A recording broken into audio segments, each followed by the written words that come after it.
ولقد نعلم أنك يضيق صدرك بما يقولون. الحبيب اللهم صل وسلم كان يأتي بعض الكلام في القرآن ولقد نعلم يضيق صدرك، وهو النبي الحبيب اللهم صل وسلم عليه. وأيوب يقول ربي أني مسني الضر. شوف أدب أيوب عليه السلام، وأنت أرحم الراحمين. شوف الآن ما الذي يضرب به المثل بعد حبيبنا في الابتلاء؟ أيوب ابتلي في كل شيء، كل مناحي حياته، في جسده، في حلاله، في أولاده، في كل شيء. لكن شوف التأدب مع رب العالمين. هذا المس البسيط. بعض الناس الآن إذا أصيب بزكام أشغل أهل بيته كلهم، ليمون جاي وليمون رايح وإجازات مرضية وأشغل العالم وأنا فيني ودائما مريض لا يا أخي، شوف التأدب. وهذا جزء أحيانا من الأوضاع النفسية البسيطة. يعني لو يعني البشر وهم بشر لديهم حالات. نحن نمرض، نحن نتعب، نحن نتألم، نحن نتأوه. هذا طبيعي، ملازم أكون في أكمل حالاتي. أحيانا ترتكب بعض الأخطاء، مو ترتكب، هذا طبع فيك، هذا أمره طبيعي. يعقوب وابيضت عيناه من الحزن فهو كظيم. داود عندما والله يعني فاته الحكم المناسب في قضية يعني هذا البشر وهم البشر ليسوا في أكمل حالاتهم. لذلك القضية لا أكون في أكمل حالاته الإيجابي عموما ولا الشخص القوي نفسيا، لا بالعكس، جزء من قوتك أن تعترف بضعفك. أنت بشر، إن العين لتدمع وإن القلب لا يحزن وإنا على فراقك يا إبراهيم لمحزونون.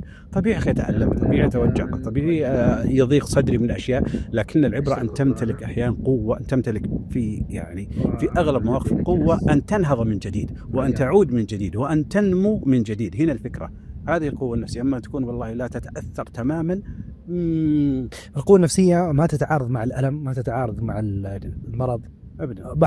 حاول اشرح لي أكثر ماذا يعني الشخص القوي نفسيا. القوة النفسية تشمل عدة أمور. أول شيء القوي نفسيا عنده القدرة على تحمل الصعاب، والحياة تمر بالصعاب. تريدين لقيان المعالي رخيصة ولا بد دون الشهد من إبر النحل. القوي نفسيا يتحمل إبر النحل ويتحمل الصعوبات ويتحمل الضغوطات ويتحمل أحيانا تأتي المنعطفات الصعبة، يتحمل الضغوطات. القوي نفسيا عنده قدرة عالية على إدارة الانفعال. أعظم نظرية في إدارة الانفعالات حديث حبيبك اللهم صل وسلم عليه: ليس الشديد بالسرعة إنما الشديد القوي الذي يملك نفسه عند الغضب. بعض الناس يعتقد أنه بفحش لسانه أو بقوة عضلاته أنه قوي. لا، القوة الذي يملك نفسه عند الغضب، هذا القوي. يملك نفسه، يدير انفعالاته بشكل جيد، يدير انفعالاته إذا غضب، حتى إدارة القلق، وهذه لعل إن شاء الله يكون حديثا. يدير انفعالات، هذا القوي نفسيا. القوي نفسيا أيضا يأتيه نقد جارح وإن انزعج قليلا، لكنه لا يتأثر ولا يتألم ولا ينوح ولا ينعزل ولا يعتزل الحياة.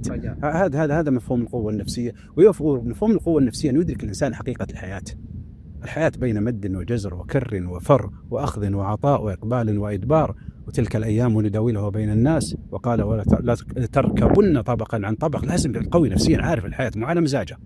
الحياة لا تدوم لك يا أخي ولا تستمر لك، وليست على هواله. والله تأتيني من حياتي لا، حياة يوم لك ويوم عليك، ويوم تساء ويوم تسر. هكذا هي الحياة، وهذا مفهوم القوة النفسية. جميل. أسمع برضو تقدير الذات. ما أدري هل الشخص القوي نفسيا عنده تقدير ذات عالي؟ إيش علاقتهم ببعض؟ شوف، أول شيء خلينا نتكلم عن تقدير الذات. من أين يأتي تقدير الذات؟ الآن في هذا الزمن للأسف أن القيمة الذاتية عند البعض، ولا أريد أن أعمم، أتت من السيارة التي يمتلكها. سيارته هي اللي تعطيه. وللأسف يعني الآن يعني نقول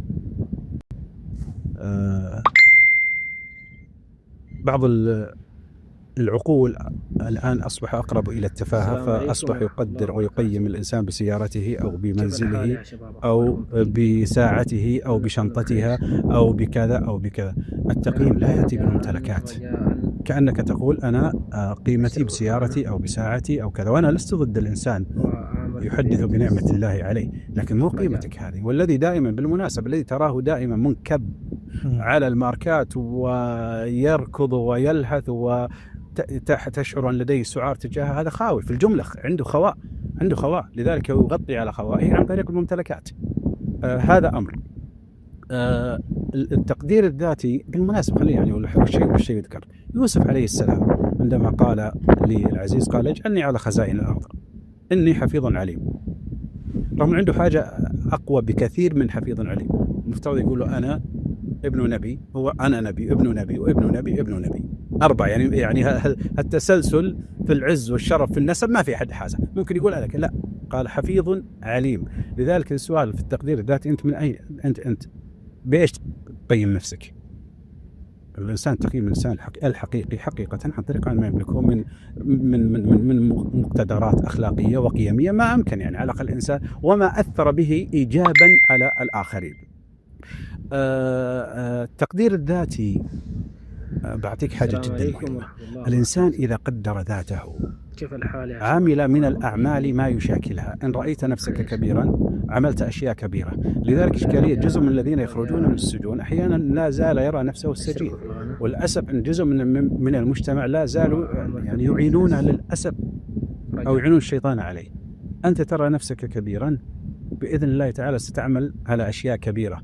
عندما قال أحدهم قال أتيتك في حويجة، وحويجة تصغير حاجة، قال اذهب واطلب لها رجيل، أنا أطلبني في حاجة. يرى نفسه كبيرا، يرى نفسه تقدير الذات مهم جدا. لذلك قاعدة مهمة في الحياة،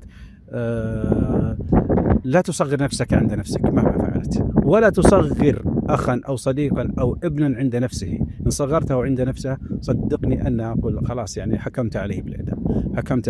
التقدير الذاتي مهم يا أخي، نشوف نفسك يعني وليس تزكية للنفس وليس، لكن يا أخي أنت مقدر. ليش نحن نقدر ذواتنا؟ أنا أقول لك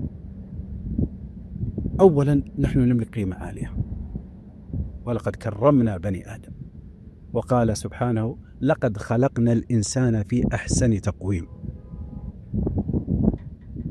وفي جزء جدا مهم يا أخي، هناك من يعبد الجرذان عزك الله، أنت تعبد العزيز وليس بينك وبينه حجاب. يعني إذا قال فلان أنا والله ممكن أتصل على المسؤول الفلاني أو على كذا، أنت تتصل بملك الملوك، أليس هذا يعطيك قوة، يعطيك تقدير، يعطيك احترام لذاتك؟ وما زادني شرفا وتيها وكدت بأخمصي أطأ الثريا دخولي تحت قولك يا عبادي وأن صيرت أحمد لنبيه. هذا هي خليك ترتب قيمتك الذاتية. يعطيك جزء مهم. أنا أسألك الآن بالله كم تسوى قدمك، أصبعك، أحد أصابع قدمك جد يعني كم؟ يعني والله شوية أصابعي كبيرة ترى. أجل قيمة هذا والله صعب. أنف، قدرة على التنفس، أقصد ماديا تسوى كثير، حتى ماديا أقول يعني ما يعني. ودائما الأشياء العظيمة هي التي لا تقدر بثمن. لذلك أنت لابد أن تنظر لنفسك. الأخطاء كلنا نخطئ، كلنا نزل، كلنا نتعثر، كلنا نرتكب حماقات، لكن هذا يعني لا يعني أننا لا ننفع لكي نواصل الطريق. لماذا شرعت التوبة؟ لما شرع التوبة؟ لأن الله سبحانه خلق الإنسان بطبيعة بشرية معينة. لذلك التقدير الذاتي دائما حدث نفسك بالأشياء الجيدة، لا عن نفسك، لا عن أحوالك. وجدا مهم التماسك الشخصي. هل تتوقع شخص لا يقدر ذاته أن يكون قوي ومتماسك بالحياة؟ لا، منهزم تماما، منسحب، لا يرفع ظلما ولا يطلب حقا ولا يسعى لمجد ولا عز، لأنه من الداخل ما عنده الطاقة التي تؤهله. لذلك الشعور بالدونية مهم. بالمناسبة البعض عنده ما يسمى بمتلازمة المحتال. يا شباب أخباركم طيبين؟ جد ما يسوي ما ارتاح، لا يعتقد أنه مو جدير. هي الآن خلنا ناخذها على الأخوات، يعني ما شاء الله ما تقصر في بيتها ومع أولادها وفي حياتها ومع أهلها لكن حتى تتكلم بنفسها ماني كفر، وكلهم ماخذين فكرة جيدة عني وأنا ما أستاهل، يسمونه متلازمة المحتال. هو عند نفسه إشكاليته مو مع الآخرين. حتى بالمناسبة إشكاليتنا الحقيقية ليست مع الآخرين، مشكلتنا فيما يدور داخل عقولنا. نحن مشكلتنا في الداخل هنا. لذلك دائما لا يا أخي أنا أقول، وليس من باب تزكية النفس، لا أزكي نفسي، لكن الحمد لله الإنسان عنده أشياء طيبة في حياته ومنها يعلي نفسه ويقدر ذاته. لذلك هي أدعى إلى أن تكون بإذن الله تعالى قادرا على التماسك. بالمناسبة في تقدير الذات في جزئيات جدا مهمة، في ما يسمى بالأقنعة. البعض يلبس أقنعة، قناع اللطيف لكنه الحقيقة ليس لطفا، هو ضعفا. يعتقد أنه لطيف مع الآخرين وأنه كذا، ولا بالعكس، لا أنت لست لطيف، أنت ضعيف. قلبي طيب. قلبك طيب لأن الحقيقة أن الذي يدفعك لمثل هذه التصرفات هو داء إرضاء الآخرين. ونفس اللي يقول لك أنا مني متين بس عظامي عريضة. نفس الشخص نفس تقريبا. فايش الاشكاليه هنا؟ الاشكال قناع اللطف، قناع مدير الكره الارضيه. السلام عليكم ورحمة الله هذا يدني ترى والله صحيح. انا مدير، انا مسؤول، ماني مسؤول عن الناس يا اخي كلهم. انا ماني مسؤول عن الناس، جزء من قوتك الشخصيه يا اخي. حدد دائره مسؤوليتك، حدد دائره المسؤوليه عندك. دائره المسؤوليه ترى محدوده، فلا تذهب نفسك عليهم حسرات، ولعلك باخع نفسك على آثارهم إن لم يؤمنوا بهذا الحديث أسفا. دائرة مسؤوليتك محدودة. أنا إيش الأشياء بعض الناس تقديره لذاته عن طريق أقنعة على بس يا أخي جالس تضعف. وأبو العريف دائما لازم هو اللي يتدخل في كل شيء، ولازم يتصرف في كل شيء، والإنقاذ الإطفائي هذا دور خطير. هي لازم كل شيء تسوي في الحياة، أخواتها، بيتها، زميلاتها، هي اللي على طول. لا لا لا لا يا أخي، الدور هذا يضعفك على المدى. أشوف حتى لا أحيانا بعض الناس قد لا يعني يفهموا عمل خير مهم وجميل ومن أجمل الأشياء في الحياة أن تعمل خير، لكن دائما أحيانا الإفراط والرذيلة دائما بين فضيلتين. يقول بعض الناس لا لا، وقتك وين؟ مشاريعك وين؟ صحتك وين؟ الدائرة المقربة وين؟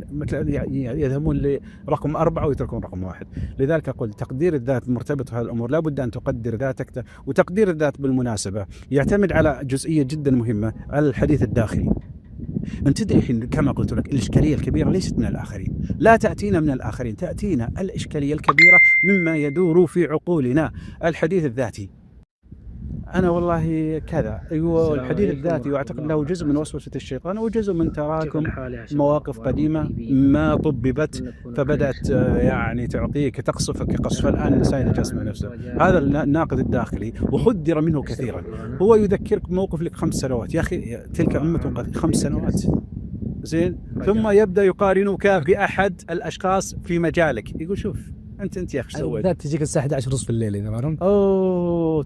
تدري انها قبل النوم الوقت المحبب له. يجي شيء يسميه معليش هذا الصوت الداخلي، الناقد الداخلي او الناقد المرضي، ويجيك طويل نفس يجيك على صوت الوالده ان كنت موجود، دائما يناديك بالعاق. اي بالعاق، انت عاق، ودائما صوت كذا، ولا هو صوت يريد ان يحطمك، ان يدمرك. لذلك انا اقول جزء من تقديرك لذاتك الذي سيقويك ان تكون راصدا لهذا الناقد المرضي. اذا اتاك فكن له بالمرصاد واطرده وشتت الفكره. والله دكتور انا مستعد اجلس مع اي احد الا نفسي في الوقت هذا. واسمح لي يا اخي، بالعكس يا اخي، بالعكس احيانا نحتاج الذي لا يجلس مع نفسه انما يمارس هروبا. احيانا جلوسك مع نفسك احيانا لا تريد ان تفتح ملفات معينه، بكى يصير افتحها عادي، افتح الملفات وناقش وخذ واعطي اذا كان امر معين، لكن قضيه انك لا تريد ان تبقى معه هذا بصراحه. ليش الناس الان دائما يعني لا يريدون ان يبقوا في مواقع التواصل وتروح هذه وجيات؟ خلينا مع نفسك شوي، وهذا ان شاء الله علنا نتكلم في موضوع الوحده. لذا في موضوع التقدير الناقد المرضي، الله يسعدكم جميعا، انتبهوا له، والله انه يعمل فيكم ويؤذيكم. وانا اجزم ان البعض، وهذه الحمد لله بعضهم نصح بهذه النصيحه، يقول تغيرت حياتي عندما كنت أرصده. لأن الناقد المرضي هي فكرة تأتي، والفكرة لا تكتفي بنفسها، الفكرة كريمة تدعو أخواتها وخالاتها وعماتها، يعني أكثر من فكرة، وتتراكم على هذا العقل المسكين والضعيف زين. ثم بعد ذلك تستوطن فيه وتضرب أطنابها داخل. يا أخواني ويا أخواتي، ما يدور في عقلك هو الأهم.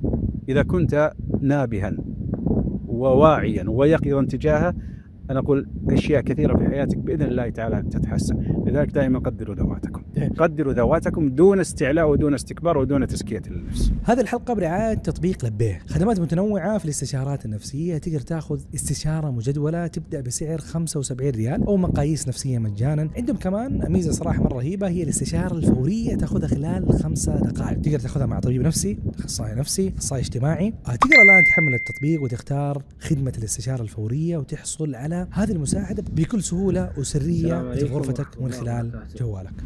أنا بخش على موضوع التأثير أو عفوا التفكير وتأثيره على قوتنا النفسية، بس أنا توقفت عن موضوع إنه أحس القوة النفسية فيها توازن بين التعامل مع نفسك كيف تتعامل مع الآخرين. قلت الأهم في المعادلة هذه أنت كيف تتعامل مع نفسك. صحيح. بس ودي أروح كذا لمنطقة الآخرين، كيف يأثر علاقتي مع الناس اللي حولي على قوتي النفسية.